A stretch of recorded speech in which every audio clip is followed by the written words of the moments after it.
escuchando. Sí, doctor, muy buenas noches nuevamente.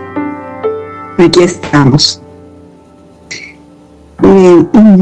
Doctor, en realidad un tema que requiere de mucha concentración para los novatos como yo, pero que se extraen ideas muy interesantes, pero también preguntas muy interesantes, ¿no? Entonces, el tema de hoy, que es consideraciones evolutivas perfectibles del espíritu humano, nos plantea cómo llegar al nivel de perfección, entiendo, al nivel de santidad. Y por allí como que la respuesta va en el sentido de traer a colación esa fuerza energética que posee el espíritu, ¿no? Y que incluso sobrepasa la fuerza biológica. Estos dos conceptos, biología y energía espiritual, son parte de lo que para la psicología conforma lo que es un ser humano íntegro o integral, ¿no? Integral en el sentido de que son varios aspectos los que conforman o forman parte de ese ser humano. Añadido a la fuerza espiritual y a la biología, hay otros aspectos como por ejemplo el comportamiento, la conducta por sí misma, ¿no? Aspectos biológicos, aspectos sociales, aspectos cognitivos, y por supuesto tener en cuenta los aspectos espirituales para hablar de una persona, de un ser humano.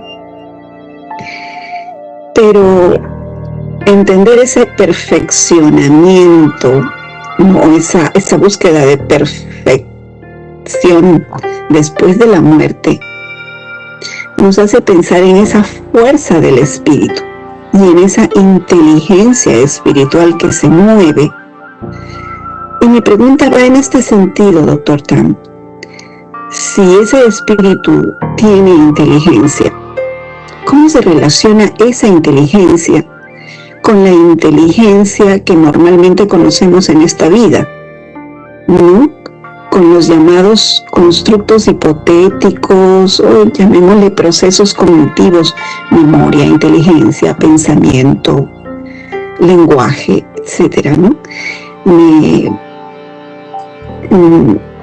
Me inquieta, me provoca curiosidad si es que estos aspectos cognitivos no se pierden, es decir, estos aspectos psicológicos no se pierden, sino más bien se sostienen y se refuerzan luego de la muerte, ¿no? En lo que llamamos esa inteligencia espiritual.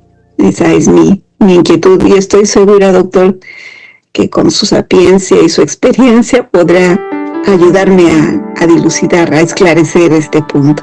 Muchísimas gracias, doctor Tam. Ok, gracias Lucía por deleitarnos con su imagen a través de las preguntas tan interesantes que nos ha hecho llegar hoy día.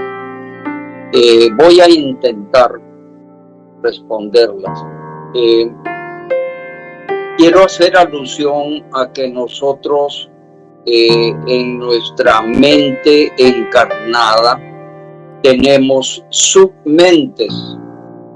Hablábamos de la submente biológica, obviamente de la submente cuántica, que también se puede comunicar con las moléculas de las células y de los nutrientes para poder distribuirlas sabiamente a nivel de nutrientes alimenticios y de desechos moleculares, pero también a nivel celular para manejar la fisiología orgánica, tisular y sistémica del cuerpo.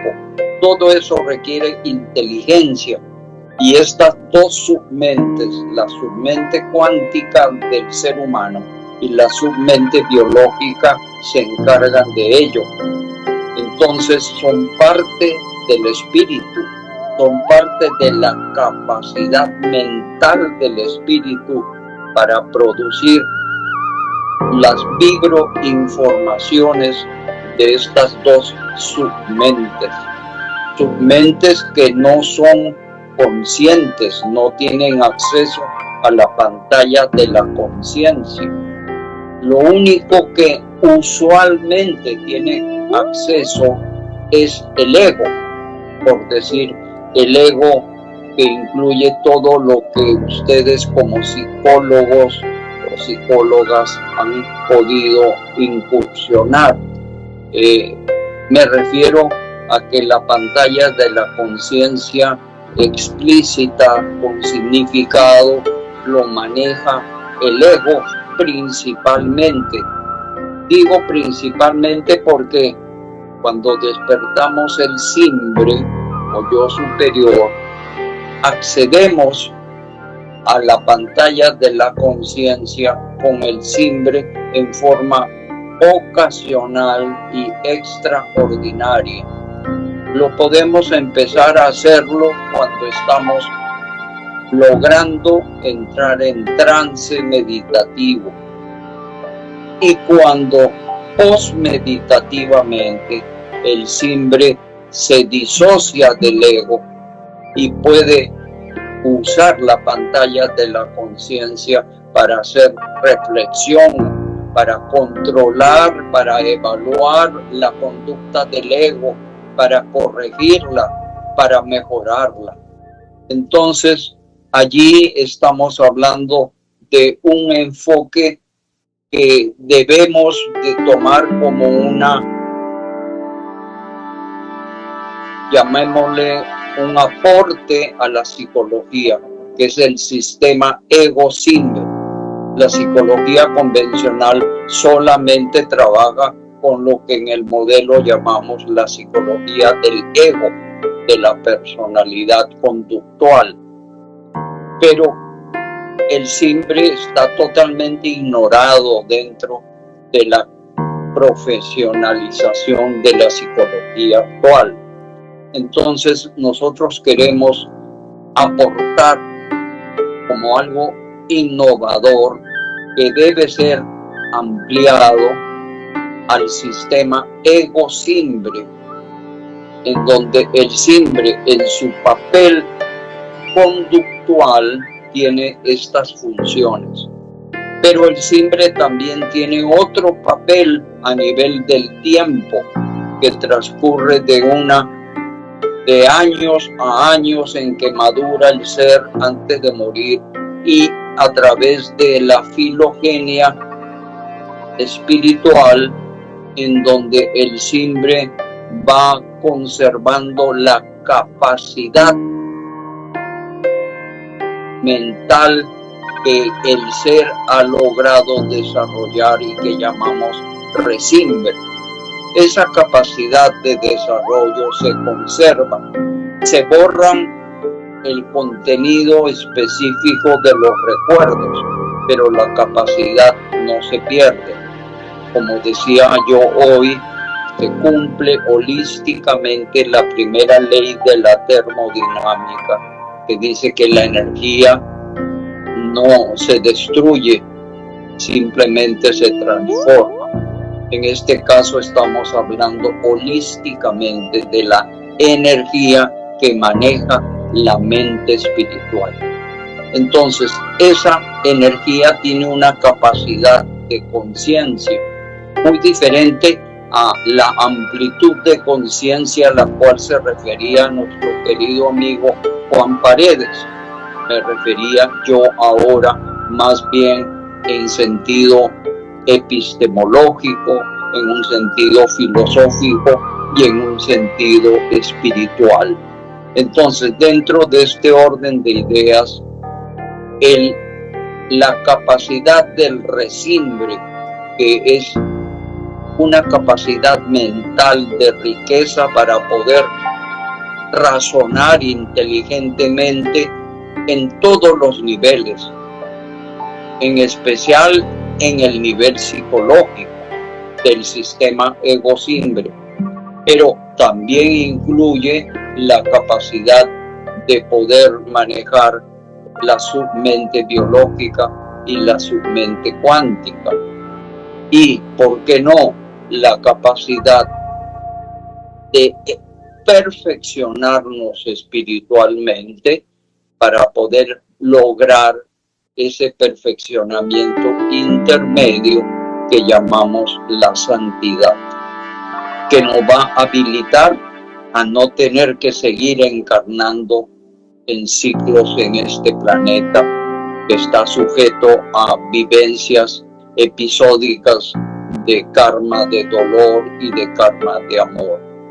Entonces, se logra cuando calificamos a la santidad, que lo hacemos con la capacidad del resimbre, pero obviamente mientras tanto, a través de los genomas evolutivos, en especial del genoma psicológico en desarrollo, que coincide con el inconsciente sumergido que propone Ken Wilber, que aflora a la conciencia cuando ya el feto desarrolla las primeras formas de conciencia mental y después del parto continúa paralelamente desarrollándolo con el desarrollo neurológico del cerebro. Entonces, a esa conciencia aflora la inteligencia como capacidad. Por eso ya el ser humano del siglo XXI es superior a los seres humanos que tuvo como precursor en periodos anteriores. Se está conservando la capacidad, no necesariamente el contenido memorístico de los detalles.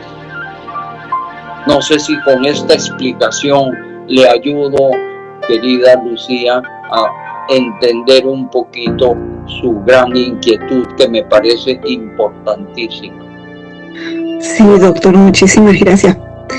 Totalmente claro. Pero insisto, ¿no?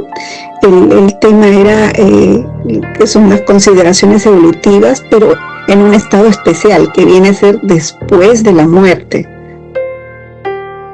Sí, exacto. O sea, nosotros durante del estado en que estamos en el más allá, supuestamente, de acuerdo con el modelo, no encontramos ninguna forma de progreso.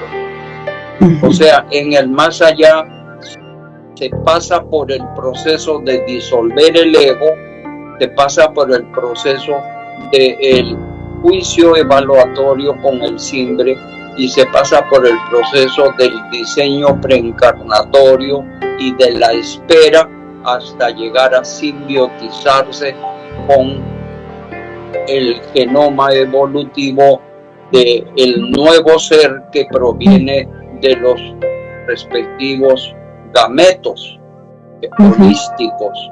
Entonces, dentro de este orden de ideas, necesitamos un entorno como el del planeta Tierra o de cualquier otro exoplaneta para poder vivenciar episodios que nos conduzcan al aprendizaje de nuestra evolución y progreso espiritual, que incluye la parte inteligente del conocimiento y también la parte sensitiva del amor, y obviamente la parte volitiva de ejercer la acción del bien con amor y con verdad, ojalá a quien más lo necesita para poder llegar a la santidad. Muchas gracias, doctor Tan. Siempre usted un verdadero maestro, con su paciencia y con su claridad para explicar acerca de nuestras dudas, ¿no? Y disiparlas sobre todo. Muchas gracias, doctor Tan. Ok, bueno, muchas gracias, Lucía.